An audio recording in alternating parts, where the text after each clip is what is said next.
Ok, c'est parti. Aujourd'hui, on va découvrir ensemble comment dépasser 99% des gens en 6 à 12 mois grâce à cette vidéo de Adèle Lucas. On va découvrir tout ça ensemble pour vous donner un maximum de clés. Tous les cours pour travailler avec moi sont dans la description. Si vous voulez qu'on échange sur Instagram par rapport à ce que vous avez pu découvrir dans la vidéo, me donner vos avis, ça se passe directement sur mon Instagram. On pourra échanger avec grand plaisir. Et c'est parti, let's go, on va réagir à tout ça. Voici comment dépasser 99% des gens en 6 à 12 mois seulement. Pour ça, vous allez d'abord devoir devenir brutalement conscient de deux choses. La première, ce dont vous ne voulez pas, et la deuxième, où vous vous retrouverez si vous continuez à faire les mêmes choses dans votre vie. Si vous êtes tombé sur cette vidéo, c'est qu'aujourd'hui, vous n'êtes probablement pas là où vous aimeriez être. Et si c'est le cas, c'est que vous n'avez probablement pas encore compris une chose extrêmement importante, qui est que pour aller là où vous voulez aller, vous devez devenir la personne qui peut s'y rendre. Demander à un éléphant de grimper à un arbre, c'est exactement la même chose que vous demander pourquoi vous n'arrivez pas à aller là où vous voulez aller. Avant de pouvoir réussir à atteindre l'objectif que vous vous êtes fixé, si tant est que vous vous en soyez fixé un, vous devez d'abord devenir celui qui est capable de l'atteindre. C'est important de comprendre que si vous voulez réussir à avoir, être et faire ce que la plupart des gens ont, sont et ne font pas, vous allez devoir penser différemment de la plupart de ces gens et donc agir différemment de la plupart de ces gens. Quand on regarde un petit peu la majorité des gens aujourd'hui, métro, boulot, dodo, on se demande est-ce qu'ils font réellement ce qui leur plaise dans leur train de vie. Aller au boulot tous les matins, se lever à 6h, rentrer le soir, n'avoir que 2 heures par soir pour profiter avec leur famille, manger un repas qui ne leur plaît pas, pour ensuite regarder une série qui est là par défaut parce qu'ils ne savaient pas quoi regarder, et ensuite aller se coucher et encore être fatigué tous les jours, et n'avoir que 2 jours le week-end. Le week-end, qu'est-ce qui se passe en général? La majorité des gens vont faire les courses le samedi, vont au dimanche au marché, donc en fait le temps passe extrêmement vite et c'est très compliqué de pouvoir vraiment atteindre son objectif idéal, de pouvoir faire décoller son projet. Si vous avez une activité de consulting, de coaching, nous on peut vous accompagner. Et le but c'est vraiment de pouvoir comprendre comment est-ce que vous allez pouvoir optimiser votre temps et pouvoir vous démarquer instantanément pour dépasser 99% des gens et du coup derrière dépasser également vos concurrents. Donc déjà ce qui est intéressant dans cette vidéo, ce qu'elle a dit c'est où est-ce que vous devez aller. Écrivez vraiment, prenez un cahier. Moi ce que j'ai c'est j'ai un tableau Excel où j'ai tout dessus. Vous allez noter déjà quel est votre objectif ultime. Vous allez noter noir sur blanc, prenez le temps, mettez cette vidéo sur pause et prenez un cahier ou un tableau Excel et notez quel est votre objectif. Pour ça, vous allez essayer de faire quelque chose qui va être le plus tangible possible. Est-ce que votre objectif c'est de partir en Afrique du Sud, d'y rester combien de temps? Qu'est-ce que vous voulez faire ensuite? Combien d'argent il vous faut? Avec qui vous voulez y aller? Comment vous serez? Est-ce que vous serez fatigué? Est-ce que vous serez reposé? Est-ce que vous serez ridé? Est-ce que vous aurez une peau brillante comme moi? Vraiment, à vous de définir, mais vraiment le plus précis possible. Ensuite, demandez-vous, deuxième question, comme il l'a dit, pourquoi est-ce que vous voulez atteindre cet objectif? Ça c'est hyper important, ça va vous donner un pourquoi. Regardez la vidéo de Simon Salinec que je vous mettrai en description qui va vraiment vous expliquer comment trouver un pourquoi et pourquoi c'est important d'avoir un pourquoi. C'est ce qui va donner en fait du sens à votre vie et ce qui va vous permettre de vous lever le matin pour aller faire ce que vous voulez. Si par exemple vous êtes caissier chez Auchan, vous n'êtes pas vraiment là parce que c'est quelque chose qui vous plaît. Vous êtes là pour des raisons financières, pour payer vos études, pour payer votre repas, etc. Et du coup derrière il y a vraiment un pourquoi. Vous vous levez pour aller chercher de l'argent pour payer un repas, pour payer vos études qui vont vous permettre derrière d'avoir une carrière, d'avoir un salaire à plus de 5 000 € par mois. Voilà, vraiment, vous devez avoir le pourquoi le plus profond possible. Et aller chercher le plus dans vos racines. Pourquoi vous voulez faire ça? Et pourquoi vous voulez ce pourquoi? Et pourquoi vous voulez ce pourquoi? Et du coup, ça fait qu'au bout de 7 pourquoi, vous aurez vraiment une raison ultra profonde qui vous dérangera à tel point que le matin, vous allez vous réveiller sans aucune difficulté et sortir de votre lit sans aucune difficulté. Et troisième question méga importante, qu'est-ce qu'il va se passer si vous continuez comme ça, dans le même train de vie, à procrastiner, à ne pas atteindre votre objectif, à rester dans votre situation actuelle sans changer les choses, sans changer les habitudes? Qu'est-ce qui va se passer? Et tirez ça à l'extrême. Écrivez ça. Et si je change pas ça, qu'est-ce qui va se passer? Et si je change pas ça, qu'est-ce qui va se passer? Exemple très simple, les gros. Si je continue à manger mal, qu'est-ce qui va se passer? Je vais grossir. Et si je continue à grossir, qu'est-ce qui va se passer? Je vais être malade. Si je continue à être malade, qu'est-ce qui va se passer? Je peux avoir des problèmes cardiovasculaires. Et du coup, je peux mourir. Et du coup, ma famille va être triste. Et du coup, ma mère va se suicider. Enfin, je tire à l'extrême. Hein. Mais c'est terrible. Et vous allez voir que vous allez avoir des conditions extrêmes qui vont en fait vous montrer à quel point vous devez bouger les choses et à quel point vos habitudes vont radicalement changer après cette vidéo. On continue. Bon, vous faites certainement partie aujourd'hui, du coup. Et donc, le travail se passe d'abord ici, avant de se passer dans la réalité. Ce qui m'amène au premier point de cette vidéo, qui est que c'est difficile de savoir, parfois, ce que l'on veut. Dans la vie, précisément, savoir dire où on se projette dans 1 an, 2 ans, 3 ans, 5 ans, 10 ans. Je sais que beaucoup de gens ont du mal à répondre à cette question. Du coup, l'idée, c'est de prendre la chose à l'envers en ne vous demandant pas qu'est-ce que vous aimeriez faire, avoir ou être, mais plutôt en vous demandant qu'est-ce que vous n'aimeriez pas faire, avoir ou être. Et ne pas vous créer, comme beaucoup le conseillent, une vision, mais créez-vous plutôt une anti-vision. Une anti-vision de la personne que vous ne voulez pas être, de la personne que... Ça marche très très bien. Je ne sais pas s'il va l'expliquer dans la vidéo, je ne l'ai pas encore visionné. Mais pourquoi selon moi ça marche très bien? Parce qu'en fait, vous allez chercher à expliquer qui vous ne voulez pas être, comment vous ne voulez pas être. Et ça fait qu'en fait, par exemple, je sais que moi, je ne souhaite pas être obèse, je n'ai pas envie d'être obèse, je souhaite être en pleine santé, donc du coup ne pas avoir de problème de santé. Et du coup, je sais que les gens qui sont en mauvaise santé mangent de la junk food, vont manger à tout bout de champ, vont grignoter, ne font pas de sport, etc. Et du coup, maintenant, je sais que comme les gens que je ne veux pas être font ça, et bah du coup, de 1, ces choses que je ne veux pas, à quoi je ne veux pas ressembler, bah je vais faire tout le contraire de ce que j'ai mis dans cette liste. Et du coup, naturellement, la liste des choses que je dois faire pour atteindre mes objectifs va naturellement se créer sans avoir à y réfléchir. Vous imaginez devenir dans vos pires cauchemars.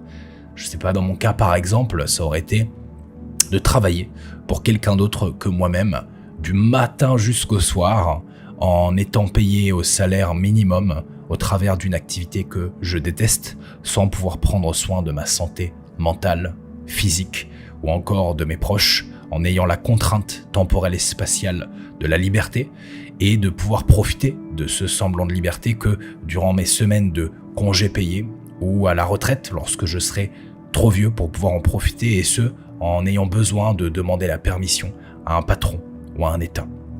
Bah vous pouvez faire exactement la même chose, prendre une feuille de papier et faire la liste de toutes les choses que vous ne voulez pas être, faire la liste de toutes les choses que vous ne voulez pas faire et faire la liste de toutes les choses que vous ne voulez pas avoir.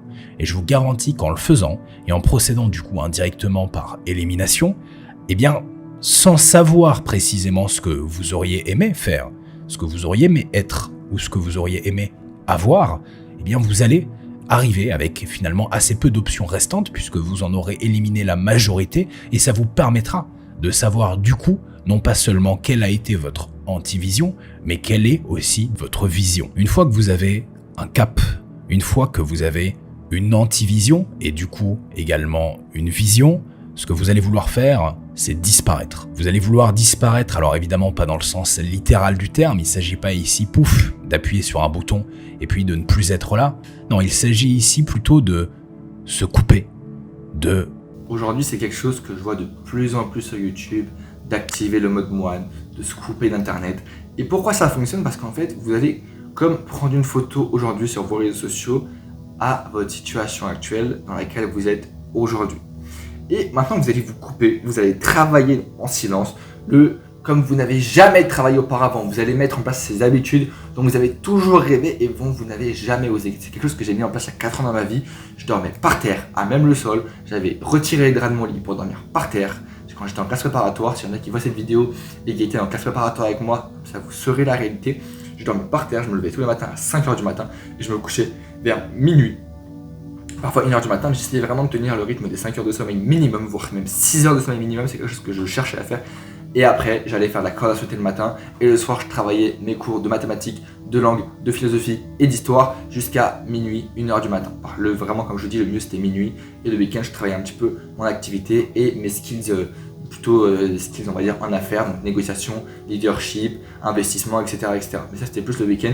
La semaine c'était vraiment me concentrer sur mes cours de classe préparatoire pour intégrer une top école de commerce. Mais surtout, avant même l'école de commerce, moi ce qui me motivait le plus profondément c'était de devenir bilingue en anglais et en espagnol et d'avoir une excellente culture générale et surtout d'avoir un excellent esprit critique. du coup grâce à la philosophie, grâce à l'histoire-géographie, géopolitique et grâce du coup aux mathématiques, qui était un domaine qui était très compliqué parce que c'était très poussé en termes de niveau académique de mathématiques.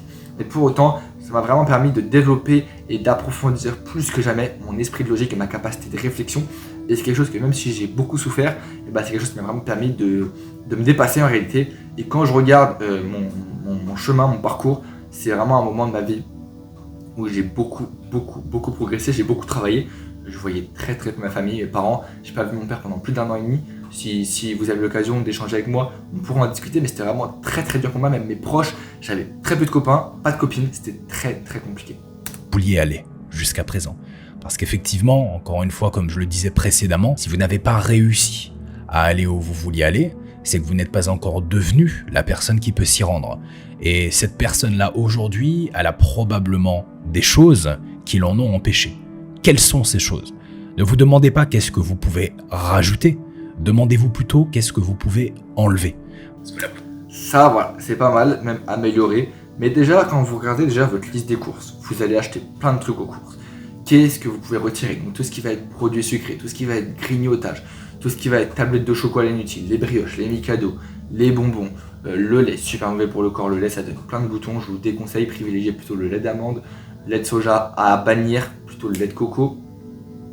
Voilà, déjà vous allez pouvoir regarder un peu, vous prenez votre ticket de caisse quand vous faites les courses, déjà vous regardez le prix, c'est quelque chose qui est frappant.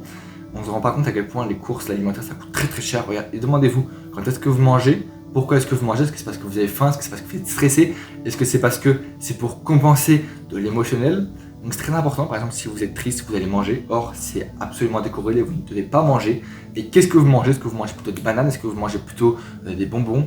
Et vous allez de coup retirer déjà tout le sucre. Ça va vous permettre d'économiser déjà 50 €. Vous allez ensuite retirer tout ce qui est de trop. Par exemple si vous voyez que vous mangez trop le midi, et retirez un peu. Si vous voyez que vous mangez trop le matin, midi, soir, mangez que le midi et le soir. Et si vous mangez par exemple des céréales au petit-déj, arrêtez les céréales, c'est ultra mauvais. Regardez la composition des ingrédients, vous allez être plus que choqué. Donc vraiment, supprimez tout ça. Le matin, vous mangez 2 œufs au petit-déj pour avoir un gain de protéines, c'est-à-dire un gain d'énergie. Et en fait, le but, ça va vraiment être d'optimiser tout ça de manière à déjà économiser de l'argent et de optimiser votre taux d'énergie et votre capacité cognitive pour la journée. Parce que plus vous mangez des mauvaises choses, du sucre, le sucre ça ralentit votre cerveau. Tout ce qui va être dextrose, ça va ralentir votre métabolisme. Vraiment toutes ces petites choses là, vous regardez les ingrédients, c'est ce que je fais pendant un moment avant de connaître par cœur ce que j'allais manger. Je vais à Carrefour, je vais à Auchan, je regarde tous les ingrédients et du coup maintenant quand je vais au magasin, j'y gagne beaucoup plus de temps parce que je sais exactement quels ingrédients je dois acheter. Quand j'achète des lardons au supermarché parce que j'ai pas eu le temps d'aller au marché, je sais exactement parce que je dois acheter ces lardons. Quand je dois acheter du jambon, c'est exactement ce jambon. Il coûte 4,50 €, mais comme derrière je ne mange pas de sucre, comme derrière je fume pas, etc. Et du coup je peux me permettre de payer un jambon de très haute qualité. Parce que la plupart du temps, le problème ne vient pas des choses que l'on peut faire. Le problème vient plutôt des choses que l'on ne fait pas, ou des choses que l'on fait qui nous empêchent de faire. Ces choses-là, aujourd'hui, c'est sûr vous en avez. Que ce soit aller sur les réseaux sociaux, jouer aux jeux vidéo, sortir, fréquenter peut-être les mauvaises personnes et aller... Donc, en ce qui concerne les personnes, il y a une technique que je vous donne. Cette vidéo, elle est remplie de valeur. C'est hyper intéressant ce qu'il dit, honnêtement. C'est pour ça que j'essaie un peu de compléter. Il y a une technique pour savoir si vous traînez avec les bonnes personnes ou pas. C'est que vous allez faire un tableau. J'ai découvert ça dans un livre de Meriem. Je vous enverrai la référence si vous voulez. Vous m'envoyez un petit message privé. Dans son livre, elle explique en fait qu'il y a deux types de personnes. Il y a les personnes qui sont donneurs d'énergie et les personnes qui sont preneurs d'énergie. Par exemple, quand je traîne avec mon frère, c'est un donneur d'énergie. Je passe de très bons moments avec lui et quand je ressors d'un moment avec lui, je me sens comme ressourcé. Ma mère, c'est pareil. Quand je la vois, je me sens comme ressourcé. Il y a des personnes, par exemple quand j'étais encore en école de commerce, avec qui je passais des moments, c'était cool, hein, honnêtement, c'était cool, on allait on allait faire des sorties le soir, et pour autant, c'est ce que j'appelais des preneurs d'énergie, parce que moi, je me donnais à fond, je donnais de mon temps, je donnais de mon énergie, je donnais de mon argent, je donnais de tout, de mon émotionnel, et pourtant, eux, derrière, ils ne m'apportaient ni plus-value, ni émotionnel, ni intérêt, ni compétence, rien, aucune plus-value, c'est ce que j'appelle du coup des preneurs d'énergie. Ils prennent, et en échange, ils ne donnent absolument rien. Et ça, en fait, mais ça peut être vraiment, en termes d'énergie, je parle vraiment d'énergie, je parle de temps, je parle d'argent, je parle d'émotionnel, vraiment tout. Si à chaque fois que vous allez voir quelqu'un, votre pote, et que votre pote il vous parle des commérages, des ruptures amoureuses, de la dépression, et qu'il vous met dans un mood plutôt triste, plutôt dépression, dans ce cas-là, arrêtez de la fréquenter. Vous supprimez petit à petit, vous la supprimez d'Instagram, vous essayez de stopper tout ça et vous allez voir que votre vie va être nettement améliorée. Pareil, les réseaux sociaux, moi ça m'a pris plus d'1 an à les éliminer complètement de ma vie, c'était très compliqué. J'ai un tableau Excel du coup où je traque toutes mes données et ça me permet en fait du coup chaque jour je me force à ne pas être sur les réseaux sociaux. Aujourd'hui, pour mon travail, j'en ai vraiment besoin, c'est là-dessus que je fais tous mes clients, toute mon acquisition client, c'est là-dessus où j'échange avec mes prospects, c'est là-dessus où je partage mes retours d'expérience, où j'apprends aussi des choses. Mais vraiment, je cherchais vraiment à optimiser au maximum ce que je vois sur internet. Donc tout ce qui est les jolies filles, j'ai éliminé directement. Tout ce qui va être les repas, les conseils de cuisine pourris, j'ai éliminé. Là j'ai 180 abonnés, c'est que de la plus-value, c'est que des personnes qui m'apportent des choses. Comme je vous dis, c'est pas forcément qui m'apportent de l'émotionnel, mais ça peut être de l'argent, ça peut être du temps, ça peut être de l'énergie, ça peut être plein de choses. Mais des choses qui m'apportent vraiment dans ma vie.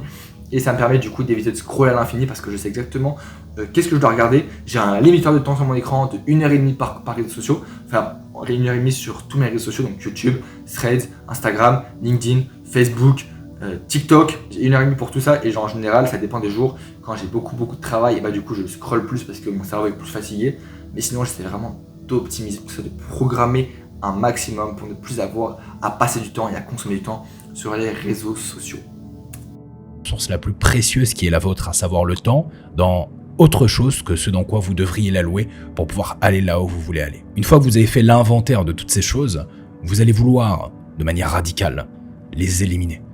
L'idée, c'est pas de les éliminer pour toute la vie. L'idée, c'est de les éliminer pendant un temps. Le temps de la disparition que je l'ai cité précédemment. Et pendant cette disparition, vous allez vouloir, en ayant éliminé toutes ces distractions et toutes ces perturbations, vous concentrer sur la vision et l'antivision que vous vous êtes créé, en ayant un objectif clair, lié à des actions claires aussi, que vous allez pouvoir mettre en pratique dès maintenant, au quotidien, à partir du moment où vous allez vous réveiller le matin. Pourquoi à partir du moment où vous allez vous réveiller le matin ? Tout simplement parce que c'est le moment le plus important de la journée. Alors ce qui se passe, la majorité des gens, 99%, se lèvent le matin, ouvrent leur téléphone, check les réseaux sociaux pour regarder combien ils ont fait de vues, combien ils ont gagné d'abonnés.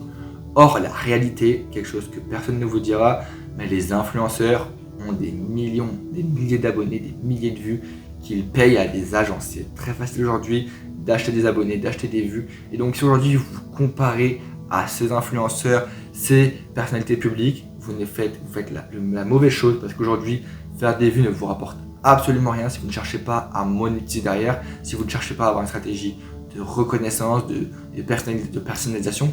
Aujourd'hui, il est facile de payer des vues. Donc si aujourd'hui vous faites juste des vues pour faire des vues, vous dépensez votre énergie absolument pour rien. Et ce qui se passe vraiment, c'est que dès le matin, vous regardez les actualités, vous écoutez la radio, vous écoutez la guerre en Ukraine, ça va vous défoncer votre mood pour la journée. Alors que plutôt la méthode que je mets en place, en tout cas, c'est pas quelque chose que je vous recommande, c'est pas quelque chose que je pourrais vous donner comme conseil, parce qu'aujourd'hui je ne suis personne pour conseiller, mais vraiment je vous explique ce que je mets en place. Je me lève le matin, je n'ouvre pas mon téléphone avant 9-10 heures pour travailler. D'abord, je prends du temps pour moi, je respire, je vais à la salle de sport, je mange des œufs, je bois un matcha, je prends des choses qui sont bonnes pour moi, je prends une douche, je mets de la crème sur ma peau parce que c'est très important et je sais que c'est là-dessus, c'est à ce moment précis de la journée où ma journée va se faire. C'est aussi les 20% de début de la journée sont bons, alors les 80% de la journée seront excellents. Vous pouvez aussi boire un verre d'eau dès que vous vous réveillez, c'est quelque chose que je mets en place. Ça va vous permettre en fait d'être en excellente condition physique parce que votre corps s'est déshydraté pendant 8 heures de sommeil et du coup vous devez vraiment lui redonner un peu d'eau, ça va vraiment lui faire du bien, et l'eau avant même le café. C'est le moment où notre système nerveux, notre cerveau, notre profil hormonal a été réinitialisé de tout ce qui a pu se passer la veille, et dès les premiers instants, il est donc extrêmement important de prendre les bonnes habitudes pour avoir les bons niveaux d'énergie, d'envie, de motivation. En effet, si vous levez le matin et que la première chose que vous faites, c'est que vous allez scroller sur les réseaux sociaux, eh bien vous risquez par exemple de créer un pic de dopamine de mauvaise qualité qui va tout de suite vous faire avoir une base, ce qu'on appelle une baseline, de dopamine haute. Par rapport à ça, le problème c'est que pour pouvoir ensuite avoir l'énergie qui provient de la dopamine que l'on sécrète normalement de façon naturelle, eh bien vous allez devoir réussir à vous stimuler et à vous apporter du plaisir et donc de la dopamine plus que vous ne l'avez déjà fait. et en sachant que vous êtes allé tout de suite sur les réseaux sociaux dès le début, ça va être compliqué. Parce qu'à moins que vous fassiez une activité aussi plaisante, voire davantage, vous ne pourrez malheureusement pas ou difficilement réussir à faire les choses qui vous seront moins plaisantes. Commencez donc par les choses les moins plaisantes. Et quand je dis plaisante, c'est pas selon moi ou selon vous, c'est selon le barème que la plupart des gens ont en étant sédatés aux réseaux sociaux, à la malbouffe, à la fête, à l'alcool, aux drogues. Et en comprenant le fonctionnement de votre système nerveux, sympathique, parasympathique, ainsi que de votre profil hormonal, vous réussirez plus facilement que 99% des gens à atteindre les objectifs que vous êtes fixés. Rappelez-vous que vous êtes en compétition aujourd'hui avec ces 99% de personnes qui n'ont pas de plan, qui n'ont pas forcément parfois même de conscience, qui ne se posent pas assez de questions et qui, aujourd'hui, sont faciles à battre en ce sens qu'ils sont, tout comme vous, voire pire que vous, dépendants de tout un tas de distractions et de choses qui vont les empêcher de pouvoir aller de l'avant. La majorité des gens, non seulement ils ont des distractions, les soirées, l'alcool, les réseaux sociaux, mais le problème c'est pas seulement qu'ils ont des distractions, c'est qu'ils ne sont pas conscients du temps qu'ils perdent, de la qualité de leur vie. Et du coup, naturellement, même si vous voyez beaucoup de gens qui postent des stories incroyables sur Instagram, c'est soit souvent leurs parents qui payent, soit souvent c'est leur seul voyage de l'année et du coup, ils vont le mettre en avant. N'avez-vous jamais remarqué que la majorité des gens partagent leurs meilleurs moments sur Instagram, mais jamais leurs pires moments? Les gens partagent toujours une story magnifique, mais par rapport au nombre de jours dans l'année, combien de stories est-ce qu'ils partagent dans des cadres exceptionnels? Posez-vous vraiment la question et vous allez vous rendre compte qu'en réalité, la majorité des gens que vous suivez dans votre entourage publient que peut-être que 3 stories magnifiques au bord d'une piscine sur 365 jours. Et c'est impressionnant parce qu'on se rend compte en fait qu'il reste en fait 362 jours où ils sont dans un train de vie qui ne leur plaît pas vraiment. Sinon, ils posteraient davantage de stories pour montrer à quel point ils sont heureux. Parce qu'aujourd'hui, c'est comme ça que les gens fonctionnent. Ils ont besoin de partager leur bonheur sur Instagram. C'est pour ça que la majorité des gens partagent leurs relations amoureuses sur Instagram, partagent leurs plans financiers sur Instagram. C'est quelque chose d'absolument impressionnant pour moi parce que les gens ont besoin de partager comme ils ne sont pas heureux dans leur vie. Ils ont besoin de donner un semblant de bonheur sur Internet. Donc, si vous arrivez, et c'est pas très difficile dans la société dans laquelle on est, à être juste un peu plus intelligent, un peu plus organisé et peut-être un peu plus discipliné, que vous réussirez sans trop de difficultés à battre ces 99% des gens. Puis finalement, vient les fondamentaux ennuyeux que vous devez comprendre, connaître et admettre aussi, et qui sont que on n'a rien sans rien. Peu importe ce que vous voulez, peu importe l'objectif que vous êtes fixé, ça ne va pas tomber du ciel. Ça ne va pas arriver du jour au lendemain et personne ne va venir vous aider pour vous tendre la main et vous permettre d'y accéder. C'est entre vous et vous. Et plus vite vous l'assimilerez, vous l'accepterez, et plus vite vous pourrez passer ce moment chiant qui est que on doit se dire ok, il n'y a que moi. Et après ça, on se réjouit de se dire qu'il n'y a que soi. Parce qu'on sait que l'on est à la fois peut-être notre pire ennemi, mais aussi notre meilleur ami. Il y a des techniques que je mets en place dans ma vie depuis quasiment maintenant 2 ans. C'est que je me dis absolument tout ce que je fais dans ma vie, si je rate, si je réussis, c'est de ma faute. Et par exemple, si je sais qu'il pleut dehors, ce n'est pas de ma faute s'il pleut. Par contre, si je suis mouillé, c'est parce que je n'ai pas assez anticipé. Je n'ai pas pris de parapluie, je n'ai pas pris de kawaii.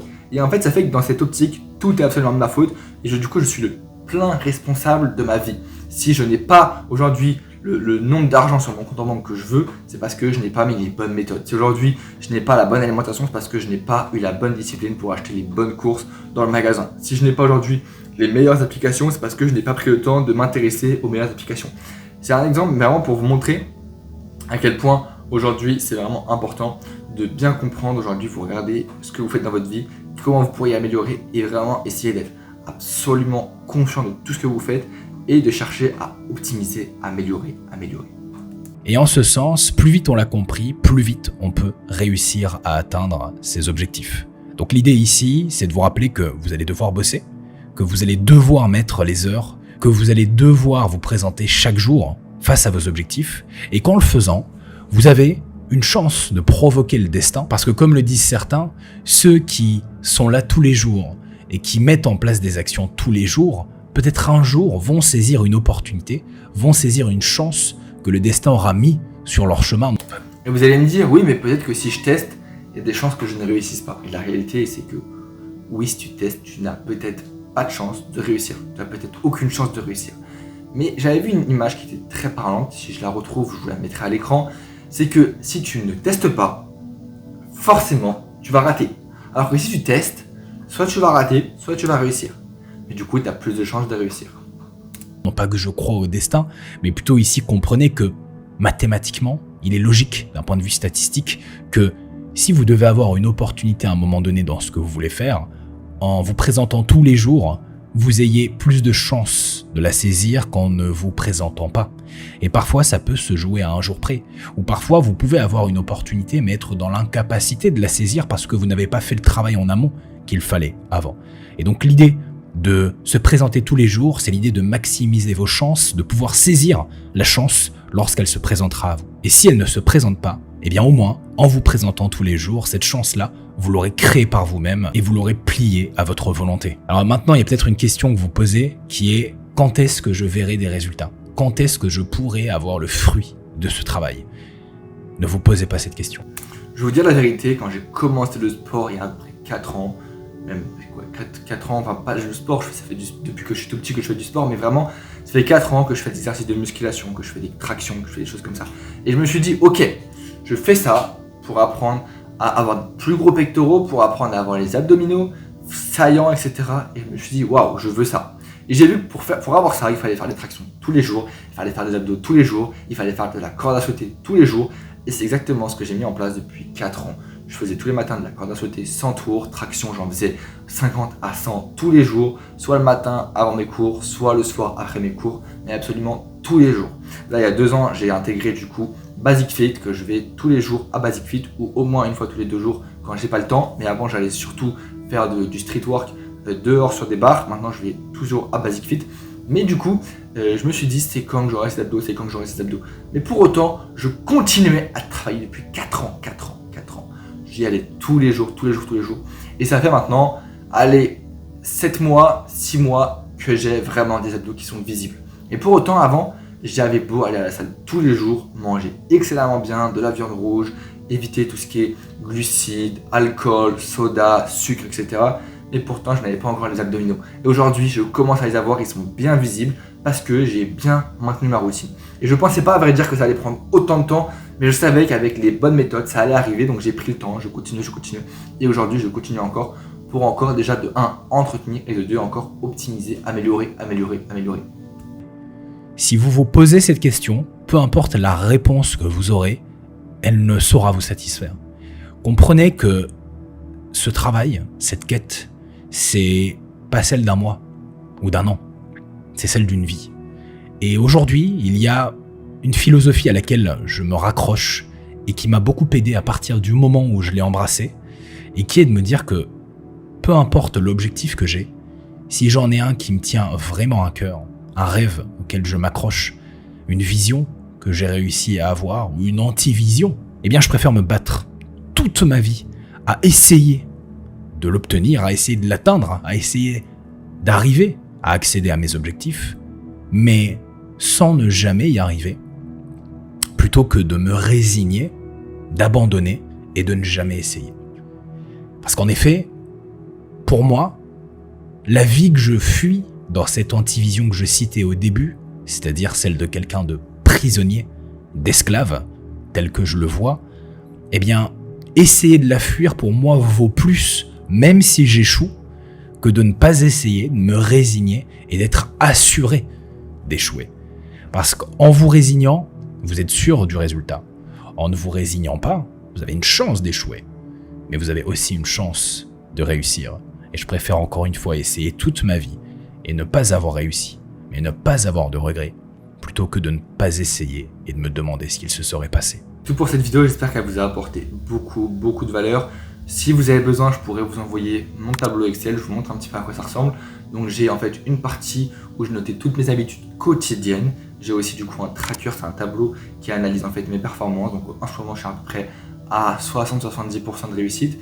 Et en fait, dès que je tape les 70-75% de réussite, j'augmente un peu la difficulté. Par exemple, la corde à sauter, au début, je faisais que 50 tours par jour. Après, je suis monté à 100 tours.